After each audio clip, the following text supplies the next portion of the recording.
সাহেবের গাঢ় স্বর আমার কানে যেতেই আমার সারা শরীরময় অদ্ভুত শিহরণ বয়ে গেল। তার পেশিবহুল হাতটা আমার কোমরে ঘুরছে, আরেক হাত আমার ঘাড়ের পেছনে। তার চোখের দৃষ্টি গভীর। অন্ধকার ঘর, বিদ্যুৎ চমকানোর সাথে সাথে ক্ষুদ্র সময়ের জন্য আলোকিত হচ্ছে ঘর। কারেন্ট চলে গেছে, ফ্যানটাও চলছে না। বাহিরে শুরু হয়েছে তীব্র ঝড়। ঘন ঘন বিদ্যুৎ চমকানোর শব্দে কাঁপছে দেয়ালগুলো। ঘরের পর্দাটা বেপরোয়া উঠছে। এই ভয়ঙ্কর সুন্দর পরিবেশ, তার গভীর চোখে চোখ রাখতে বুক ধক করে উঠল। যে চোখে রাগের বদলে ছিল আমাকে পাবার তৃষ্ণা। আমি দাঁত নিয়ে চোখ ঠোঁট চেপে খুব আস্তে বললাম, আমি না গেদা? গেদা মানুষের কাছে কৃপা চাইতে লজ্জা করে না? আমার কথায় সাহেবের রাগার কথা, কঠিন চোখে তাকানোর কথা, অথচ তার মুখশ্রী ছিল শান্ত। ঘরের আলো আধারির মায়ায় সেই শান্ত মুখখানা অপার্থিব লাগছিল। কাটা কাটা চেহারার তীক্ষ্ণ চোখের মানুষটি অত্যন্ত সুদর্শন। হয়তো কোথাও না কোথাও এমন পুরুষের স্বপ্নই সব কিশোরী দেখে। এমন পুরুষ সৃষ্টিকর্তা আমার নসিবে লিখেছেন। আমি তার দিকে নির্লজ্জের মতো তাকিয়ে রইলাম। তিনি এক হাতে আমার চোখ ঢেকে আমাকে বুকের সাথে মিশিয়ে ফেললেন। আমাদের মধ্যকার দূরত্ব একেবারেই নেই, এতটাই কাছে যে একেবারে অপরের হৃদস্পন্দনটুকু শুনছি। কারটা বেশি স্পন্দিত হচ্ছে জানি না, হয়তো আমার। তিনি আমার গালে, নাকে, গলায় ঠোঁট ছোঁয়াতে ছোঁয়াতে বললেন, বাপের বাড়িতে আসার পর থেকে দেখছি পেয়ারার মুখে খই মুড়ি সব ফুটছে। বাড়িতে তো চোখ তুলে তোলার জন্য কাঁপাকাঁপি শুরু হয়। পেয়ারা নামটা শুনতে আমার মেজাজ চটকালো। এমন আবেদনময়ী রাতে স্বামীরা বুঝি পেয়ারা বলে ডাকে?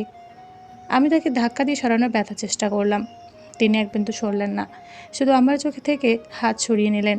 ফলে আমি কপালে তীব্র ভাঁজ ফেলে অত্যন্ত রাগী স্বরে বললাম, আমার বাড়িতে আপনাকে তোয়াক্কা করব কেন? আর আমার নাম পেয়ারা না। আপনি আরেকবার আমাকে পেয়ারা বলে ডাকলে কিন্তু খুব খারাপ হবে। তিনি গা করলেন না, বরং ঘাটে এক হাতে নিজে টেনে নিয়ে আমার গলায় মুখ গুজলেন। গাঢ় স্বরে বললেন, তা কী বলে ডাকবো? ফুল? দেখে তো গন্ধ আছে নাকি? বলেই গলায় গন্ধ শুকলেন। অতঃপর বেলাগাম চুমু খেলেন। আমার গা কাটা দিয়ে উঠল সেই এলোমেলো গাঢ় স্পর্শে। বুকের ভেতর দামামা বাজতে লাগলো। কেমন অসাড় হয়ে গেলাম তার ভারী শরীরের নিচে। ছোট্ট হাতে তাকে আবারও ঠেলতে গেলে তিনি খপ করে এক হাতের বাঁধনে বাঁধলেন আমার দুহাত, শক্ত করে আটকে রাখলেন তা। আরেক হাত এখনও আমার ঘাড়ের পেছনে। তার উন্মত্ত তাণ্ডবে আমার শাড়ির আঁচল এলোমেলো হয়ে গেল। একটা সময় সাহেব নিজেই তা ফেলে দিলেন মেঝেতে। অপরিচিত এক অনুভূতিতে আমার মস্তিষ্ক ঝাপসা হয়ে গেল। আমি বুঝলাম সাহেবকে বাধা দেবার কোনো সুযোগ আজ নেই। সাহেব কানের কাছে জোরে একটা কামড় দিয়ে খুব আস্তে বললেন, একটা টক মিষ্টি গন্ধ আছে বটে, তবে তাকে ফুল বলা যায় না, অনেকটা পেয়ারার মতো। কামড়ের আমার কান জ্বলছে। রাগে চোখে তার দিকে তাকাতে তিনি বিপরীত প্রগাঢ় চোখে আমার দিকে চাইলেন। সেই গভীর চাহনিতে আমার রাগ গুঁড়ো গুঁড়ো হয়ে গেল। আলো আধারিতে মায়া খেলায় নাকি আমার আমার চোখে বিভ্রম। আমার মনে হলো সাহেবের ঠোঁট হাসছিল সামান্য। আমি সম্মোহিত হয়ে দেখছিলাম তাকে। তিনি আমার চোখে গভীর চুমু খেয়ে বললেন, বলছি না এভাবে না দেখতে? আমার স্বামী আমি দেখব না তো কি পাশের বাড়ি ভাবি দেখবে? কথা শেষ করতে পারলাম না, তার পূর্বেই আমার ঠোঁটজোড়া তার পুরো ঠোঁটের আয়ত্তে চলে গেল। কথাগুলো আর প্রকাশিত হলো না। পুরো ঠোঁটের বেপরোয়া চুমুতে আমি মিয়ে গেলাম। সাহেবের উষ্ণ নিঃশ্বাস ছড়িয়ে পড়ছে আমার দেহ জুড়ে। তীব্র লজ্জায় আমার দিকবিদিক শূন্য অবস্থা। তার পুরুষালী উষ্ণ চুম্বনগুলো ক্রমশ মাতাল হতে লাগলো। আমার চোখ ঝাপসা হয়ে গেল, সেই সাথে নাক বন্ধ। এবার নাক টানলে সাহেবের মধ্যে ভ্রুক্ষেপ হলো না, শুধু তীব্র আবেদনময় মুহূর্তে তিনি আমার অশ্রুসিক্ত চোখে চুমু এঁকে বললেন, কষ্ট হচ্ছে? তার শান্ত চোখে আমাকে পাওয়ার তীব্র আকাঙ্ক্ষার সাথে আমাকে নিয়ে উদ্বিগ্নতা অনুভব করলাম। আমি দুহাতে তার গলা জড়িয়ে ধরলাম। অপরিচিত অচেনা অনুভূতির জোয়ারে ভাসলাম নিজেকে। 11 রাতে ছোট্ট ঘরে আমাদের দাম্পত্য জীবনের একটি নতুন অধ্যায়ের সূচনা হলো। সে রাতের পর থেকে সাহেবের রাগগুলো আমাকে ভীত করল না। কৃপাধারী হুতুমের সাথে আমার সমীকরণটা ভিন্ন রূপে নিল। বাপের বাড়ি থেকে আসার সময় আমি কেঁদে কেটে একসার হলাম। মাও কাঁদলেন আমার সাথে। চোখের পানি, নাকের পানি সব এক হলো আমার। সাহেব তীব্র বিরক্তি নিয়ে আমার দিকে তাকালেন। তার কঠিন রাগের দৃষ্টিতে আমি বুড়ো আঙুল দেখালাম। আমার হৃদয় দুমড়ে মুচড়ে যাচ্ছিল। মনে হচ্ছিল আমার সব কিছু ফেলে আবার অচেনা ঘরে যাব আমি। আমার বাবা সাহেবের হাতটা ধরে আকুল স্বরে বললেন, জামাই, আমার মেয়েটা খুব বাচ্চা, ভুল করলে মনে রেখো না কিছু, শাসন করে আদর করে শুধরিয়ে নিও। আমার একমাত্র মেয়ে বাবা। আর সে সম্বল। তিনি বাবার হাত ধরে দৃঢ় স্বরে বললেন, আমি তো বেঁচে আছি, চিন্তা করবেন না। রিকশাতে উঠেও আমার কান্না থামল না। সাহেব কঠিন চোখে আমার দিকে চাইলেন। তার চোখের দৃষ্টি বলছে এখনই আমাকে ধাক্কা মেরে ফেলে দিবেন। কিন্তু তিনি তেমন কিছু করলেন না, বরং মুখখানা অন্যদিকে সরিয়ে বিরক্ত নিয়ে বললেন, যন্ত্রণা যত্তসব। আমি তার টিপ্পনিকে পাতা দিলাম না, বরং তার সুঠাম বাহু জড়িয়ে ধরলাম, মাথা ঠেকিয়ে কাঁদতে লাগলাম। তিনি আমাকে সরিয়ে দিলেন না, আর স্বভাবরূপী খচরামির জন্য জড়িয়ে ধরলেন না, যেন সব আদৌ শুধু রাতের ভাগেই। দিনের ভাগে তিনি কংক্রিটের মানব। দেখতে দেখতে আমার টেস্ট পরীক্ষা শুরু হয়ে গেল। সময় কাটার সাথে দিনগুলো ট্রেনের গতিতে ক্যালেন্ডার থেকে খসে পড়ছিল। প্রথম পরীক্ষার দিন সাহেব আমাকে নিজে নিয়ে গেলেন। কলেজের গেটে নামিয়ে কঠিন গলায় বললেন, পরীক্ষা শেষ হলে বাড়ি যাওয়া হয় যেন। আমি খোঁজ নিব। যদি শুনে ঘুরঘুর করা হয়েছে তো পেয়ারা মাখা হতে সময় লাগবে না। আমি মাথা দোলালাম। এই পাগলকে কিভাবে বোঝাই আমার কোনো ঘুরঘুর করার জায়গা নেই। অহেতুক চিন্তা করে তিনি চলে যাচ্ছিলেন। হঠাৎ ফিরে চাইলেন। আমার হাতটা টেনে ধরলেন।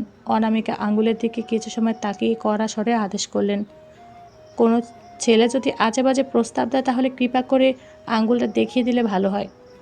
আমার অনামিকা আঙুলে যখন জ্বলজ্বল করছিল সোনার আংটি, এই আংটিটা তিনি বাবার বাসা থেকে আসার পর কিনে দিয়েছিলেন। ভাববেন না সাহেব আংটিটা নিজ হাতে পরিয়ে দিয়েছেন। গল্পটা এমন ছিল যে বাড়ি থেকে ফেরার পর দিন অফিস থেকে ফিরে এসেই তিনি আমাকে আদেশ করলেন, এক কাপ নিয়ে ঘরে আসলে ভালো হয়। আমি ব্যাগ নেবার জন্য হাত বাড়াতেই তিনি বাধা দিলেন। কড়া স্বরে বললেন, আহ, ঘরে আসা চাই দ্রুত, বলে বড় বড় পা ফেলে চলে গিয়েছিলেন। আমি সময় নষ্ট না করে দ্রুত তার জন্য চা বানালাম। বলে রাখি, আমার সাহেবের চা বিশেষ চা, বেশি দুধের কড়া চা। তাতে চিনির বদলে দিতে হয় 1 চিমটি লবণ। শুধুই কি তিনি এত নোনতা? যেমন হুতুম লবাসবা, তার খাবারও তেমন লবাসবা। আমি তার পছন্দ মতো চা নিয়ে হাজির হলাম। তিনি ফুল স্পিডে ফ্যান ছেড়ে বসেছিলেন খাটের ওপর। প্রচণ্ড ক্লান্ত দেখালো তাকে। গলার টাইটা ঢিলে হয়ে ঝুলছে। ঘামে সাথে একেবারে গায়ের সাথে লেগে আছে। আমি চায়ের কাপ আগাতে তিনি পকেট থেকে একটা কৌটা বের করে খাটের ওপর রাখলেন। তারপর আমার হাত থেকে চাটা নিয়ে চুমুক দিলেন। একটা আত্মতৃপ্তির নিঃশ্বাস ফেলে আমার দিকে তাকালেন। আমি তখন কৌটার দিকে হাপুস নয়নে চেয়ে আছি। তিনি নিরুত্তর ভারী স্বরে বললেন, পছন্দ হোক বা না হোক, আঙ্গুলে যেন সারা জীবন থাকে। আমি কৌটা খুলতে দেখলাম তাতে একটি সোনার আংটি। খুব সাধারণ একটা আংটি, কোনো কারুকাজ নেই তাতে। তবে খুব মনোযোগ দিয়ে দেখা যায় তার ভিতরে 2টো অক্ষর লেখা, MK, আমাদের নামের প্রথম অক্ষর খোদাই করা। কিন্তু তাও খুব আড়ালে। আংটিটা আমার খুব পছন্দ হলো, কিন্তু হতাশ হলাম। ইস, কী হতো যদি তিনি নিজ হাতে পরিয়ে দিতেন। হয়তো নিজ হাতে পরালে তার অহংকারের পাঁচিলে ফাটল ধরত।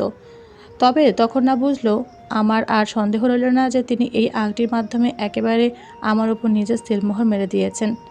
তাই তো কলেজের গেটে আদেশ করেছেন যেন সবাইকে আঙুল উঁচিয়ে দেখিয়ে দেই। আমি মিটিমিটি হাসলাম। তারপর তাকে খেপিয়ে দিয়ে বললাম, একেবারে কপালে খোদাই করে দিলেই তো পারেন, তাহলে আর হাত উঁচাতে হবে না। তিনি আমার কথায় আমার দিকে সরু দৃষ্টিতে চাইলেন। কপালের তীব্র ভাঁজ। সাহেবের ধারালো সেই দৃষ্টির মর্মার্থ বুঝতে পেরেই আমি তাড়াহুড়ো করে বললাম, দেরি হচ্ছে, গেলাম, বলে ছুট লাগালাম। দাঁড়িয়ে থাকলে আর পরীক্ষা দেওয়া লাগবে না। সাহেব তার তীক্ষ্ণ দৃষ্টিতে আমাকে বধ করলেন। আমার মাঝের এই পরিবর্তন দেখে আমি নিজেও মাঝে মাঝে অবাক হতাম যে আমি কি না এই বলরাগী সাহেবের ভারে তটস্থ থাকতাম। সেই আমি এখন তার সাথে ফাজলামি করি, মুখে মুখে কথা বলি, তাকে খোঁচা মারি, সেই সাথে ধীরে ধীরে আমার পছন্দ অপছন্দগুলোও বলি। তিনি মাঝে মাঝে রাগে চোখে তাকান, মাঝে মাঝে ধমকও দেন, আবার অপ্রকাশিতভাবে আমার পছন্দের মূল্য দেন। তিনি ধমকালেও ধীরে ধীরে আমার আর ভয় লাগতো না। সাহেবের প্রতি ভয়টা কোথাও যেন হাওয়া হয়ে গেছে, ফানুসের মতো। বরং তাকে একটু একটু করে আমার তাকে ভালো লাগতে শুরু হলো। তিনি অফিস থেকে আসার পর থেকে আমি কারণে অকারণে তার সাথে সামনে ঘুরঘুর করতাম। মাঝে মাঝে চা বানিয়ে সামনে বসতাম যেন গল্প করতে পারি। মাঝে মাঝে গল্প হতো, মাঝে মাঝে আমি চুপ করে দাঁড়িয়ে থাকতাম। তিনি কখনো কখনো ভ্রু নাচিয়ে শুধান, কি? আমি তখন নির্লজ্জভাবে আমার কথাগুলো তাকে বলতাম। তিনি শুনতেন, কখনো বকতেন, কখনো বলতেন যন্ত্রণা যত্তসব, আবার কখনো নীরব শ্রোতা হতেন। তবে তার কথাগুলো শোনা হয় না। আমি যদি তাকে শুধাই, আজ কী হয়েছে, সাহেব ভ্রু কুঁচকে একরাশ বিরক্তি নিয়ে বলতেন, প্রেসিডেন্ট বুশ এসেছিল, বলেছেন আপনার বউ পেয়ারার মাথায় পোকা ধরেছে, একটু পরিষ্কার করুন, যত্তসব। তখন খুব আফসোস হতো। সাহেবের কি আমাকে বলার মতো কিছু নেই, নাকি তার মনের কথা শোনার যোগ্যতা আমার নেই? মাঝে মাঝে বয়সের এই বিস্তর পার্থক্যটাকে দোষাতে ইচ্ছে করত। হয়তো সেই পার্থক্যটার জন্য সাহেব তার মনের কথাগুলো বলতে পারতেন না। সমবয়সী হলে হয়তো খুব সুন্দরভাবে তার মনটা পড়তে পারতাম। ঘর সামলানো আর পড়াশোনা করা যে কতটা কঠিন আমি তা হাড়ে হাড়ে টের পাচ্ছিলাম। একদিকে আমার টেস্ট পরীক্ষা, অন্যদিকে ঘর। প্রতিদিন দুপুরে রান্নাটা মিষ্টি আপু করতেন, কিন্তু রাতের খাবারের সময় আমি এবং সে একসাথে রান্না করতাম। সাহেবের একেবারে ঠান্ডা খাবার পছন্দ ছিল না, তাই প্রতিদিন সন্ধ্যার পর খাবার রান্না করতে হতো। আমি তখন টুকটাক রান্না শিখেছিলাম, কিন্তু হয় নুন দিতে ভুলে যেতাম, নয় কাঁচামরিচ। মিষ্টি আপু আমাকে ধীরে ধীরে শুধরে দিতেন। প্রথম যখন সাহেব আমার হাতে রান্না খেয়েছিলেন, তিনি হতাশ গলায় বলেছিলেন, পৃথিবীর সবচেয়ে বাজে রাঁধুনির পুরস্কারটা যেন আমাকে দেওয়া হয়। অথচ আমার পুরো রান্নাটা তিনি গোগ্রাসে গিলেছেন। শাশুড়ি মা তাকে খোঁচা মেরে বলেছিলেন, তা খাচ্ছিস কেন? তখন কেউ রান্নার কলা গাছ হলে আমি কি উপোস দেব? আবার খাবারগুলো তো আমারই পরিশ্রমের টাকায় নষ্ট হবে না? শাশুড়ি মা আর ঘাটালেন না। আমার রান্না আর এখন আগের মতো নেই। যে খায় সে প্রশংসা করে, কিন্তু আমার সাহেবের প্রশংসা কখনো পায়নি। তবে একটা বিষয় বেশ বোঝে, তিনি আমার রান্না ছাড়া খেতে পারেন না। যতটা তৃপ্তির সাথে তিনি বাড়িতে খান, সেই তৃপ্তি আমি অন্য কোথাও খাওয়ার জন্য দেখি না। রেস্টুরেন্টে দামি খাবার খেয়ে এলেও তিনি ঘুমানোর আগে বলবেন, কৃপা করে একটু ভাত ভাজি করে দিলে খেয়ে ঘুমোতে পারতাম। নাটক বললেই হয়, কারণ তোমার হাতে রান্না ছাড়া পেট ভরে না। এখন ভাবলে হাসি পায়। সেই সময় ঘরে সব কাজ করে রাতে পড়তে আমার খুব কষ্ট হতো। পরীক্ষা দিয়ে ঘর সামলানো আমার কাছে একটা বিভীষিকা। শুধু বাবার বাড়ির কথা মনে পড়তো। নিজের বাড়িতে আমার খাওয়ার চিন্তা করতে হতো না। আমি পড়তাম, মা এসে আমাকে নিজ হাতে খাইয়ে দিতেন। রাতে আমাকে চা করে দিতেন। শ্বশুর বাড়িতে সেই ছাড় নেই। রাতে পড়ার টেবিলে আমি খুবই ঢলে পড়তাম। আমার সাহেব একটু পরপর আমার মাথায় টোকা দিতেন। আমি যতক্ষণ জাগতাম তার কাজ ছিল আমার সামনে খাইসটা বাসার স্যারদের মতো বসে থাকা আর আমার মাথায় টোকা দেওয়া। কখনো কখনো আদেশ করতেন, চা খাবো, কৃপা করে চা বানিয়ে আনলে ভালো হয়। এখন আমি হাই তুলতে তুলতে শুধাতাম। তিনি কঠিন চোখে তাকিয়ে বলতেন, ঘুম ফেলে রাত জাগছি, চা খেলে আমার আরাম লাগবে। অহেতুক প্রশ্ন করে অলসের মতো বসে থাকা আমার অপছন্দ। কৃপা করে উঠে চা বানালে ভালো হয়।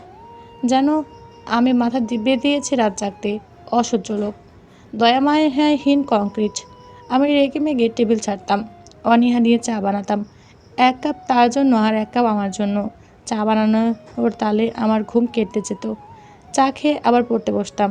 এভাবে টেস্ট পরীক্ষা শেষ হলো। আশ্চর্যজনক হলেও আমি খুব ভালোভাবে পাশ করলাম। যখন খুশি মনে সে রেজাল্ট শোনালাম সাহেবকে, তিনি আমার খুশি মোটে পাতা দিলেন না। বললেন, অঙ্কে তো একেবারে কলাগাছের মতো অবস্থা। আমার বাচ্চা কাচ্চা তো অঙ্কে ফেল করবে এক একটা। কালকে থেকে কোচিংয়ে ভর্তি করে দেওয়া হবে, 3 মাসে যদি একটু শুধরায়।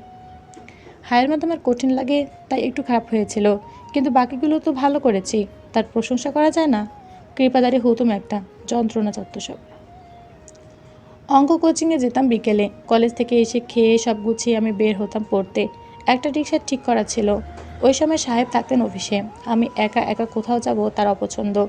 একদিন ফেরার পথে দেখলাম আমার দেবর মাহমুদ আর তার আয় সংঘ পুরনো মন্দিরের কোণে দাঁড়িয়ে সিগারেট আনছে। মাহমুদের সিগারেট খাওয়ার উপর নিষেধাজ্ঞা ছিল। সাহেব নিজে সিগারেট খেলেও আমার বিয়ের পর থেকে তিনি ঘরে সিগারেট খেতেন না। আমি অপছন্দ করে বিষয়টা যেন আজ করেছিলেন। ফলে ঘরে সিগারেট খাওয়ায় একটা অমীমাংসিত নিষেধাজ্ঞা ছিল। মাহমুদের সাথে আমার চোখাচোখি হতে সে একটু অস্বস্তি বোধ করলো। দ্রুত সিগারেট ফেলে পায়ে পিষে ফেললো। আমি তখন রিকশায় ছিলাম। আমার রিকশা পার হতে তাকে পার হতে দেখলাম। তার সংকুচিত মুখখানা। মাহমুদের সেই সময় ফিজিক্স কোচিং। এটা বলে সে গত মাসে 1000 টাকা নিয়েছে সাহেবের কাছে, অথচ সে কোচিংয়ে যায়নি। সে টোটো করে ঘুরছে আর সিগারেট আনছে। সেই ঘটনার সাক্ষী আমি। সেদিন খুব দ্রুত বাড়ি এলো সে। আমি তখন মিষ্টি আপুর ঘরে আড্ডা দিচ্ছিলাম। মাহমুদ ঘরে উকি দিতে মিষ্টি আপু বললেন, কিরে, চোরের মতো উকি দিচ্ছিস কেন? মাহমুদ মিথ্যা বলার সেরা। সে সুন্দর বলল, ভাবির কাছে এলাম, একটা বই লাগতো। ভাবি, একটু বইটা দাও। মাহমুদ আমার কাছ থেকে 1 বছর বড় ছোট। আমরা একই কলেজে পড়ি, তাই মিষ্টি আপু সন্দেহ করলেন না। আমি বের হতেই মাহমুদ আকুতি করে বলল, ভাবি, ভাইকে বলো না কিছু। আমি আজকে শুধু কোচিং ফাঁকি দিয়েছি। ডাহা মিথ্যে। আমার ধারণা মাহমুদ কখনো কোচিংয়ে যায় না। সে টাকা নিয়ে ক্রিকেট ব্যাট কেনে। তার পড়াশোনা ভালো লাগে না। তবে মিথ্যা বলে টাকা নেওয়া, বন্ধুদের সাথে টোটো করা বিষয়টা ভালো নয়।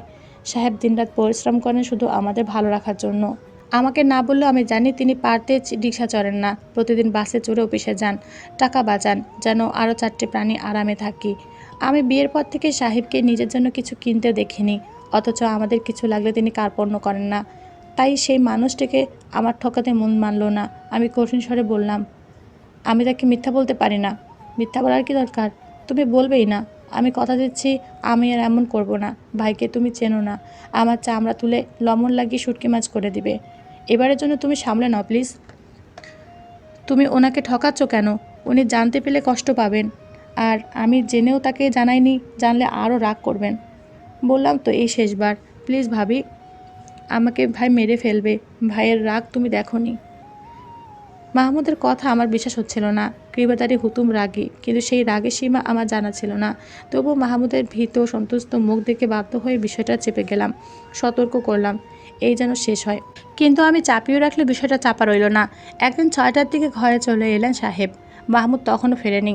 তিনি কারোর সাথে কথা বললেন না, বসার ঘরে থমথমে মুখে বসে রইলেন। আমার হাত পা কেমন ঠান্ডা হয়ে যাচ্ছিল। অশুভ একটা ইঙ্গিত পাচ্ছিলাম। মাহমুদ ফিরল আজানের সময়। সাহেবকে দেখেই সে ফ্যাকাশে হয়ে গেল। সাহেব ঠান্ডা গলায় শুধালেন, কোচিং কেমন চলে? ফিজিক্স স্যার ভালো করে পড়াচ্ছে তো? মাহমুদের মিথ্যার জোর সেদিন দুর্বল হয়ে গেল। সাহেবের ঠান্ডা গলায় তার অবস্থা বেগতিক। পৃষ্ঠের মতো সাদা মুখে আমতা আমতা করে বলল, ভালো। ব্যাগটা দেখি, ওনার খাতাপত্র দেখব। মাহমুদের অবস্থা আরও চুপসে গেল। সাহেব তার ভয়ে জড়ো হয়ে থাকা মুখের দিকে তাকালো যান না। তিনি ছো মেরে ব্যাগটা নিল। ব্যাগে কোনো খাতা নেই। পাওয়া গেল সিগারেট আর গাঁজার একটা পুটলি। সাহেব আরও হিমশীতল গলায় বললেন, কোচিংয়ের নামে তাহলে এটা হচ্ছে তোর ফিজিক্স পড়া? মাহিত আন্দাজ করলেন নিজের ছেলের রাগ। তিনি বোঝালেন, ছোট মানুষ ভুল করে ফেলেছে। ছোট মানুষ? আমার থেকে বৃদ্ধে বলে কোচিংয়ের নামে টাকা নিয়ে গাঁজা কেনা ছোট মানুষই ভুল? সাহেবের রুদ্রকণ্ঠ বাড়ি কেঁপে উঠল। মাহমুদের অবস্থা একেবারে পাটকাঠির মতো হলো। সাহেব কটির স্বরে বললেন, আজ থেকে ওর পড়াশোনা বন্ধ। আমি একটা টাকা দেব না। তোমার ছেলে রাস্তায় ভিক্ষে করবে নাকি রিক্সা চালাবে আমি সেই দায় নেব না। লাই দিয়ে দিয়ে মাথায় তুলেছি, এবার মাথা থেকে নামাবো। সাহেব যা বললেন তাই বেদবাক্য। ফলে সাহেবের কঠিন শাস্তিতে মাহমুদ তার পায়ে ধরল। কাঁদতে কাঁদতে বলল, ভাইয়া আর হবে না, ক্ষমা করে দাও। মাও বুঝাতে লাগলো, মাহমুদকে এখন বেশি কড়াকড়ি করলে সে আরও খারাপ হবে বলে তার ধারণা। কিন্তু সাহেব অনড়। একটা সময় মাহমুদ ক্লান্ত হয়ে গেল। তখন তার রাগ প্রকাশ পেল আমার ওপর। তার ধারণা হলো আমি সাহেবকে বলেছি। সে চিৎকার করে উঠল, শান্তি হয়েছে? এইসব তোমার পরিকল্পনা, ইচ্ছে করে এমন করেছো তাই না? নিজে তো ঠিক পড়াশোনা করছো, আমারটা বন্ধ করে দেওয়ার ধান্দা। তুমি ইচ্ছে করে ভাইকে বলেছো শয়তান মেয়ে। অথচ আমি কিছুই বলিনি। আমি তম্বা খেয়ে গেলাম। মাহমুদ আরও অকথ্য কথা বলতে শুরু করেছিল, অমনি শক্ত হাতের প্রকাণ্ড চর তার গালে বসিয়ে দিলেন সাহেব। সেই চরে ঘর কেঁপে উঠল। মাহমুদ টাল সামলাতে না পেরে ছিটকে পড়লেন। তার ঠোঁটে দাঁতে লেগে কেটে টপ টপ করে রক্ত বের হতে লাগলো। রক্তে তার নীল গেঞ্জি ভিজে গেল। মা অবিশ্বাসের চোখে তাকালেন সাহেবের দিকে। আমিও ভীত চোখে সাহেবের দিকে তাকালাম। তিনি কাঁপছেন রাগে। তাকে ভয়ঙ্কর দেখাচ্ছিল। তার চোখের দিকে তাকাতে আমি ভয়ে সংকুচিত হয়ে গেলাম। যে ভয়টা এতদিন হারিয়ে গিয়েছিল, কোথা থেকে এসে আবার ঘাটে জমালো? সাহেবের ভয়ঙ্কর রূপ শুধু মিষ্টি আপুর মুখেই শুনেছিলাম। এই 3 মাসে আমি তা দেখিনি। ভেবেছিলাম মিষ্টি আপু বাড়িয়ে বলেছে। সাহেব তো খিটখিটে মেজাজের, অল্পতেই বিরক্ত হন। কিন্তু আমার ধারণাকে সম্পূর্ণ ভুল করে দিলেন তিনি। তার কপালের ধপধপ করে ফুলে ওঠা শিরা আর রক্তচক্ষু আমার ভেতরে তীব্র ত্রাসের জন্ম দিল। আমার হাত পা কেমন অসাড় হয়ে গেল। সেই সাথে আরেকটা দুশ্চিন্তা আমাকে কাবু করছিল। সাহেব কি আমাকে ভুল বুঝবেন? আমি মাহমুদের ব্যাপারে জেনেও তাকে কিছু বলিনি। ঘরে যে শুধু একা আমি ভীত ছিলাম তা নয়, প্রতিটা মানুষ ভয়ে সিঁটিয়ে গিয়েছিলেন। মার হাত কাঁপছিলেন। তিনি বসে গিয়েছিলেন ধপ করে। সাহেব বড় বড় পা ফেলে এগিয়ে গেলেন মাহমুদের কাছে। ঘাড়টা শক্ত করে ধরে হিমশীতল স্বরে বললেন, জানোর কোথাকার, একে দোষ করবি, উপর থেকে অন্যের ঘাড়ে দোষ দিবি? তোর কি মনে হয় আমি ঘাসে মুখ দিয়ে চলি? আমাকে কেউ বলবে আর আমি যাচাই না করে হম্বিদম্বি করব? বালিকা স্কুলের কোথায় বসে যখন গাঁজার পুটলিটা কিনছিলি আমি ওখানেই ছিলাম। কি ভেবেছিলি আমি তোর মিতা ধরতে পারবো না? ভাই প্রেমে অন্ধ থাকবো? আমি অনেক সুযোগ দিয়েছি তোকে, তুই সদ্ব্যবহার করিসনি। এখন নিজের দোষ ঢাকতে কারণকে দোষ দেওয়া হচ্ছে। ক্ষমা চা, এখনই ক্ষমা চাবি, নয়তো এখানে পুঁতে ফেলবো আমি তোকে। এমন জানোয়ার ভাইয়ের আমার প্রয়োজন নেই। মাহমুদ আদগানেই কোনোভাবে আওড়ালো। তার ঠোঁটটা ঝুলছে, রক্ত পড়ছে তা থেকে, গালের একপাশে ফুলে উঠেছে। কি প্রকাণ্ড জ্বর ছিল যে একটা চোখ খুলতে পারছে না। ব্যথায় সাদা ছেলেটা নীল হয়ে গেছে। মা কাপা স্বরে বললেন, ময়মিন, ওকে ডাক্তারের কাছে নিয়ে যা। ও মরে যাবে আমার ছেলে। সাহেব একবার মায়ের দিকে তাকালেন।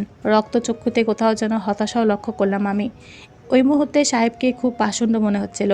ভয়ে কেমন জবুতুবু হচ্ছিলাম। তার ভাইয়ের এত খারাপ অবস্থা, অথচ তার মুখশ্রীতে একটু মায়া নেই।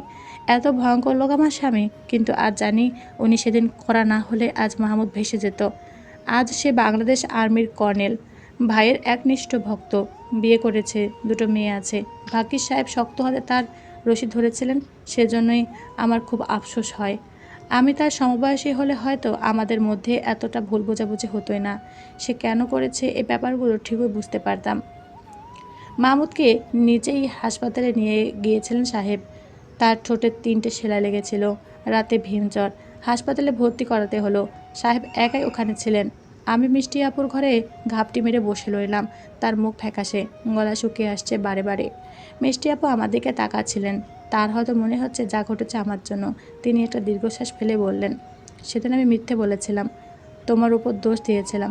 তুমি আমার ওপর রাগ করতে পারো, কিন্তু আজ দেখলে তো কেন আমি মিথ্যে বলেছি। ভাইয়ের রাগ এর থেকেও ভয়ঙ্কর হয়। আমাদের ড্রয়িং রুমের শোকেসটা দেখেছো? ওইটা একদিন রাগে ভেঙে ফেলেছিলেন ভাই। আমি জানি মাহমুদ জঘন্য কাজ করেছে, তবে তুমি আমাকে বলতে পারতে আগে। ভাইয়াকে সরাসরি না বললে হতো। বিশ্বাস করুন আপু, আমি তাকে কিছু বলিনি। মাহমুদ আমাকে বলেছিল সে আর এমন করবে না। আমিও আপনার ভাইয়ের ভয়ে তাকে বলিনি। বললে কি এখন আপনার রুমে বসে থাকতাম? আমার হাত পা ঠান্ডা হয়ে যাচ্ছে। উনি না জানি আমাকে কি করবেন। মিষ্টি আপু তার বইটা বন্ধ করে আমার পাশে এসে বসলেন। আমার ঠান্ডা হাঁটা ধরে বললেন, তোমাকে কিছু বলবে না। তোমার প্রতি তার একটা সফট কর্নার আছে। নয়তো মাহমুদের এই অবস্থাতে তোমার কাছে ক্ষমা চাওয়া তো না। অবশ্য আমি ভাইকেও দোষ দেই না, জানো। ভাই রাগে ছিলেন ছোটবেলা থেকে, কিন্তু রাগটা প্রকাশ করতেন না। গত 10 বছরের দায়িত্বের পিষ্টে সে এমন হয়ে গেছেন। একটা সংসার চালানো, 4টে মানুষের দায়িত্ব নেওয়া তো সহজ না। তার মধ্যে যদি কেউ ক্যান্সারের পেশেন্ট হয়।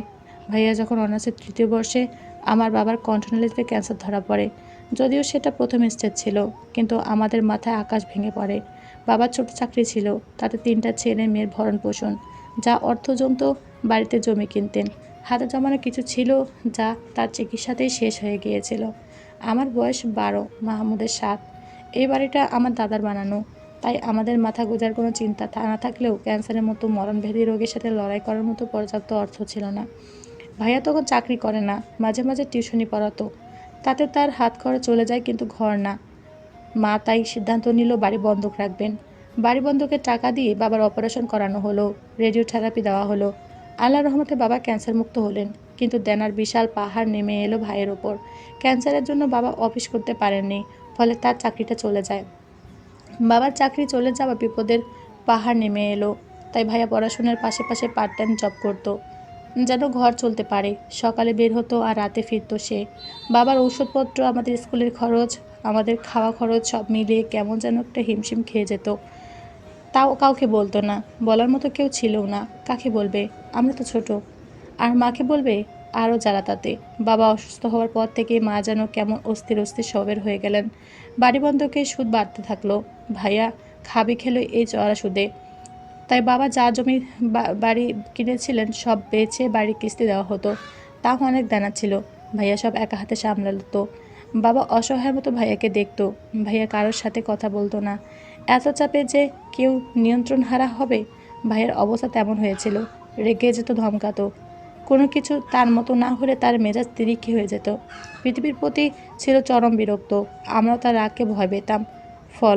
ফলে ভাইয়া আমাদের কাছে ভয়ের উৎস হয়ে গেল। ভার্সিটি পার হয়ে যাওয়া, চাকরির জন্য মরিয়া হয়ে গেল। প্রতিদিন পরীক্ষা, ইন্টারভিউ। রেজাল্ট খুব ভালো হয় বেশি দিন লাগলো না। বেশ ভালো বেতনের চাকরি পেল ভাইয়া। অফিস শেষে আবার একটা টিউশনি করতো। ফলে আমাদের ভালো দিন এসেছে বলে মনে হচ্ছিল। আমাদের বাড়ি বন্ধক ছাড়ানো হয়েছে। বাবা সুস্থ, ঘরে অভাব নেই। ভাইয়া সব সামলে নিয়েছে। কিন্তু কেউ কেউ বলে না, কারো কপালে সুখ সয় না। আমাদেরও তেমন হলো। বাবা আবার অসুস্থ হলেন। চেক আপ করে দেখা গেল তার ক্যান্সার আবার হয়েছে, তাও 3rd স্টেজ। অথচ আমরা টেরও পাইনি।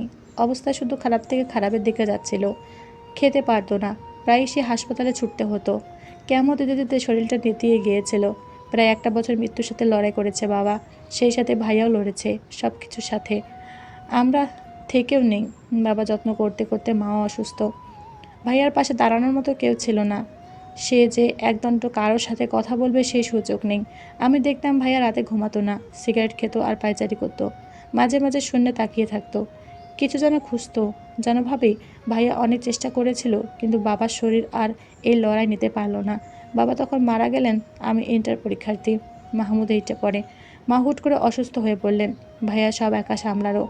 আমাদের মনে হচ্ছে একটা বিশাল পর্বত আমাদের আগলে রেখেছে, অথচ সেই পর্বতকে কতটা ঝড় পোহাতে হচ্ছে কারো জানা নেই।